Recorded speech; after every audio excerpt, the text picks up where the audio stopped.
بسم اللہ الرحمن الرحیم۔ دوستوں، آج ہم وائکنگز کے حوالے سے بات کریں گے۔ وائکنگز کون تھے، کہاں سے آئے تھے، کیا کرتے تھے اور انہوں نے یورپ پر اپنی حکومتیں کیسے قائم کیں۔ Who are these strangers? Different. Used axes.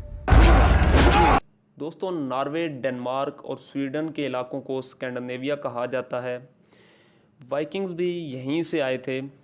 ان کی زیادہ تر زمین وادیوں، پہاڑوں اور جنگلات پر مشتمل تھی، جو کہ بڑھتی ہوئی آبادی کی خوراک کے لیے ناکافی تھی۔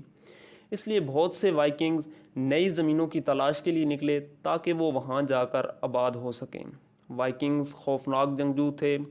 ان کا مغربی یورپ کے واسیوں پر بہت برا اور ظالم قوم کا تاثر تھا۔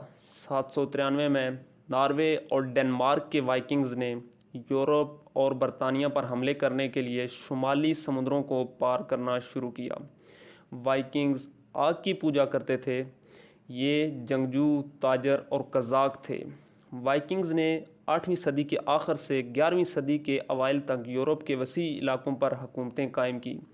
انہوں نے اپنی مشہور لمبی لمبی کشتیوں سے قسطنطنیہ اور روس میں دریائے وولگا اور مغرب میں آئس لینڈ، گرین لینڈ اور نیو فن لینڈ تک طویل سفر کیے۔ وائکنگ کے پھیلاؤ کے اس دور کو وائکنگز ایج کہا جاتا ہے۔ اسکینڈینیویا، برطانیہ، آئرلینڈ اور عمومی طور پر یورپ بھر کی تاریخ کے لیے جو کہ بہت عام حصہ ہے۔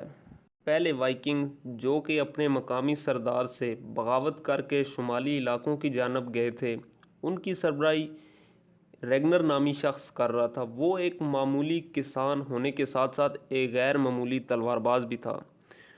انہوں نے 793 میں انگلینڈ کے جزیرے لینڈس پر، جو کہ سلیبیوں کی ایک مذہبی جگہ تھی، وہاں پر حملہ کیا اور وہاں چرچ میں رکھے ہوئے قیمتی سونے اور چاندی کے ظروف لوٹ لیے۔ اس حملے میں انہوں نے لوگوں کو قتل کیا اور کچھ کو قیدی بنا کر ساتھ لے آئے۔ اس حملے کی خبر یورپی ممالک میں پھیل گئی۔ بہت سے پادریوں نے اس کی پہلے سے ہی پیشن گوئی کر رکھی تھی۔ یہ واقعہ انگریزی عیسائیوں کے لیے نہ صرف اس لیے خوفناک تھا کہ وہاں پر بہت زبردست تشدد ہوا تھا، بلکہ انہوں نے ان کے مقدس عبادت گاہوں میں قتل عام کیا تھا اور وہاں توڑ پھوڑ بھی کی تھی۔ وائکنگز جہاں جہاں گئے، انہوں نے وہاں لوٹ مار کے ساتھ ساتھ قتل و غارت بھی کی اور مقامی لوگوں کو غلام بنا لیا۔ ان وائکنگز کے حملوں کی وجہ سے پورے یورپ میں افراتفری پھیل گئی، جس سے نپٹنے کے لیے وہاں کے حکمرانوں نے حملہ آوروں کو سونا اور چاندی دے کر خریدنے کی کوشش کی۔ یہی سونا اور چاندی وائکنگز کے یہاں بار بار آنے کی وجہ بنی۔ 796 میں کچھ نارویجین وائکنگز نے اسکاٹ لینڈ میں آ کر رہنے لگے۔ دوسرے وائکنگز جنگ کرتے ہوئے بحری جہازوں کے ذریعے جرمنی، فرانس، اسپین، اٹلی اور شمالی افریقہ تک پہنچ گئے۔ وہاں بھی انہوں نے وہی قتل و غارت کی اور بہت سارا خزانہ لوٹا اور بہت سے لوگوں کو غلام بنا کر اپنے ساتھ لے آئے۔ سویڈن کے وائکنگ جنوب کی طرف سے ہوتے ہوئے روس کی جانب گئے۔ وہاں بھی انہوں نے کئی شہروں کو لوٹا۔ وائکنگز مذہب کو بہت اہمیت دیتے تھے۔ اسی زمانے میں انہوں نے اپنے خدا بنائے۔ پہلے وہ آگ کی پوجا کرتے تھے، بعد میں وہ عیسائی ہو گئے۔ 835 سے 841 تک انہوں نے انگلینڈ اور آئرلینڈ میں لوٹ مار کا سلسلہ جاری رکھا۔ 930 میں وائکنگز کی تعداد آئس لینڈ میں تقریباً 10,000 ہو گئی۔ 930 میں ڈنمارک کے وائکنگز کا رجحان عیسائیت کی طرف بڑھنے لگا، لیکن ان کا بادشاہ 10 سال کے بعد عیسائی مذہب میں شامل ہوا۔ 982 میں نارویجین وائکنگز ایرک نے آئس لینڈ کے سردار کو قتل کر دیا اور وہاں سے بھاگ گیا اور ایک اور جزیرے پر جا کر آباد ہو گیا، جس کا نام اس نے گرین لینڈ رکھا۔ بہت سالوں کے بعد اس کے ساتھ کئی لوگ آ کر رہنے لگے۔ 1002 میں ایرک کا بیٹا لیو ایرکسن ایک اور جزیرے پر گیا جس کا نام اس نے فن لینڈ رکھا۔ سال 1005 میں انگریزوں نے وائکنگز کو بہت سارا خزانہ دے کر لوگوں کو آزادانہ رہنے کا کہا، لیکن اس کے باوجود 1016 تک وائکنگز وہیں رہے۔ اسی دوران ناروے کے وائکنگز مزید وسیع ہونا شروع ہوئے۔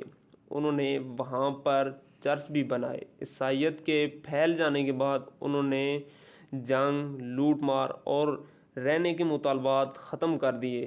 1066 کے بعد وہ آرام سکون کی زندگی گزارنے لگے۔